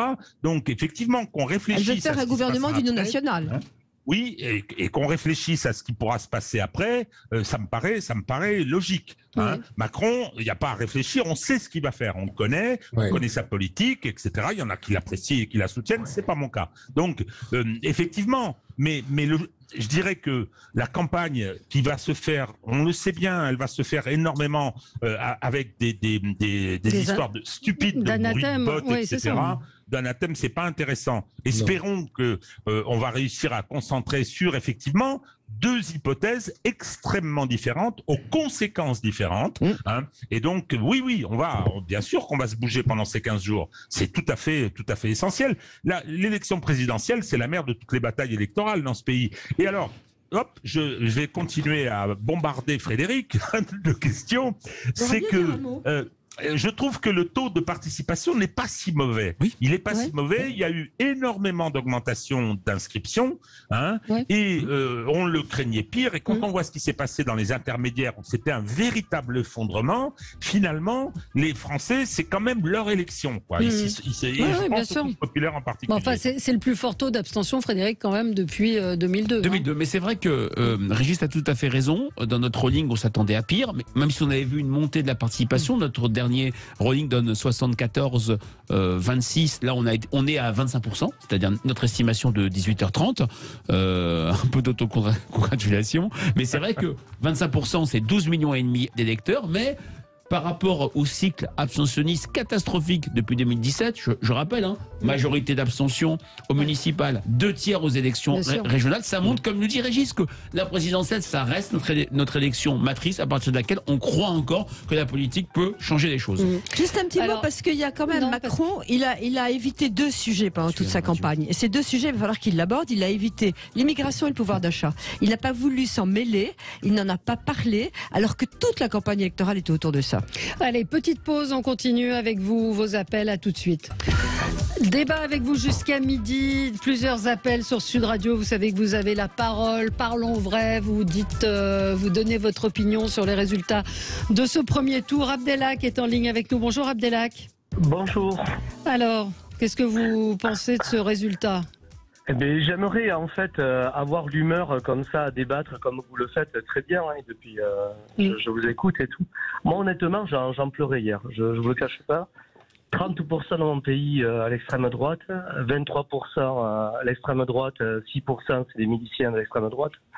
J'ai une trouille, mais si vous saviez, c'est là le second tour, je crois que vous avez même pas assez peur quand vous en débattez. Le second tour, c'est les sondages donnent 51-49, avec 12% des personnes qui ne savent pas ce qu'ils feront au dernier moment. On l'a vu, c'est ce que n'avaient pas prévu les sondages avec l'augmentation chez Mélenchon notamment, où il est passé de 16 à 22, ça les sondages ne l'avaient pas vu. Des gens qui seraient décidés au dernier moment. Voilà, donc moi j'aime tellement mon pays, j'en suis heureux, fier. Mais je crois qu'on ne pèse pas assez négativement la portée des extrêmes droites en France. C'est ça qui me rend, ça me rend vraiment malade. Aujourd'hui, je suis en train de me dire, est-ce que je suis né ici, j'aime mon pays, je suis landais, français.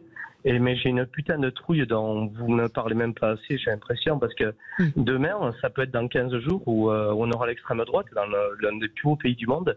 Et voilà, et on n'en parle pas, on vous en parlait avec une douceur. Voilà, tant mieux pour vous. Non, je vous entends et je peux comprendre parce que dans le mot extrême droite, il y a tout ce que j'ai toujours haï. On a eu la période Le Pen père qui était très difficile, mais très honnêtement, je ne le souhaite pas. Mais est-ce que c'est toujours l'extrême droite? Mais non, je ne pense pas. C'est là-dessus qu'ils vont. Elle est à gauche, c'est possible. Marine Le Pen est plutôt à gauche, voilà, sur plein de sujets. Mais elle est plutôt très à droite sur d'autres sujets. Non, elle est la question. L'immigration, c'est la seule chose sur lesquelles elle est. L'avortement, il y a un certain nombre de questions sociales sur lesquelles elle n'est pas à gauche. Quand vous entendez Jordan Bardella, on lui a pas demandé son avis, Jordan Bardella qui dit qu'il mettra fin à la viande halal ou cachère, ça c'est un sujet qui est c'est pour ça que le président a dit qu'il fallait manger ce qu'on voulait.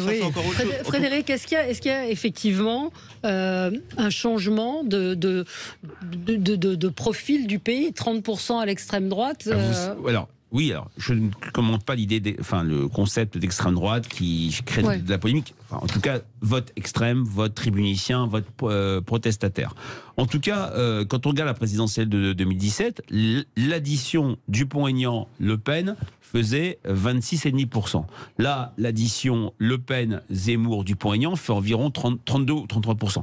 Effectivement, c'est extrêmement important, même s'il y a des électeurs Zemmour ou Dupont-Aignan qui ne voteront pas pour Marine Le Pen, ça fait un bloc très fort, mais il n'apparaît pas ex abrupto, ex nihilo aujourd'hui. Ça fait maintenant de très nombreuses années que parce qu'il y a une crise du résultat de la part des partis de gouvernement, on va entendre Nicolas Sarkozy mardi, peut-être François Hollande, mais la situation de leur parti, ça vient aussi de leur échec, le sentiment qu'ils n'ont pas changé la vie. Quand on prend les scores de la droite depuis 2007, 31% pour Sarkozy, puis 27, puis 20, puis maintenant à peine 5. Pareil pour le PS. C'est ça aussi qui explique que les Français soient tentés par un vote très protestataire qu'on peut qualifier d'extrême gauche ou d'extrême droite. On a un auditeur qui me dit tous les discours sur l'extrême droite sont hors sol, car à Perpignan, le maire était reine et on n'a rien vu ni rien subi. Il n'y a pas eu de changement majeur. On a un autre appel. Olivier. Bonjour Olivier. Bonjour, merci de m'accueillir. Alors vous avez voté Mélenchon? Ah oui. Moi, je suis un insoumis du départ. Plusieurs choses. Je vais sûrement choquer un petit peu, mais moi, je vois pas de différence entre Macron et Le Pen. En fait, Macron a fait monter l'extrême droite comme jamais dans ce pays. C'est vrai. Et les chiffres de Le Pen et Zemmour, ils sont là pour en attester. D'un côté, elle veut goûter les sarrasins hors des frontières. Je vais résumer un peu de façon humoristique, on va dire ça comme ça. Mais elle est surtout pas de gauche. Ça, je sais pas comment on peut dire ça sur votre plateau. Économiquement. Non plus. C'est pas. Non. C'est une façade. Ça me fait penser, si vous voulez. Retour de l'ISF. Quand même.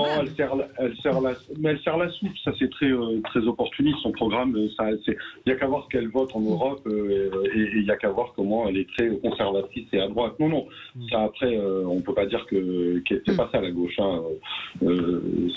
Heureusement. Alors, aucun des deux s'occupe d'écologie.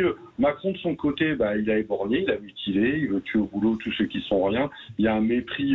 Moi, je note quand même qu'on n'interroge pas non plus le rôle des journalistes dans cette histoire, et notamment sur la campagne. Dans votre ligne à Sud Radio, moi, je vous ai interpellé là-dessus. Vous étiez très juste sur Macron à 28%. Par contre, vous étiez très très loin sur Mélenchon.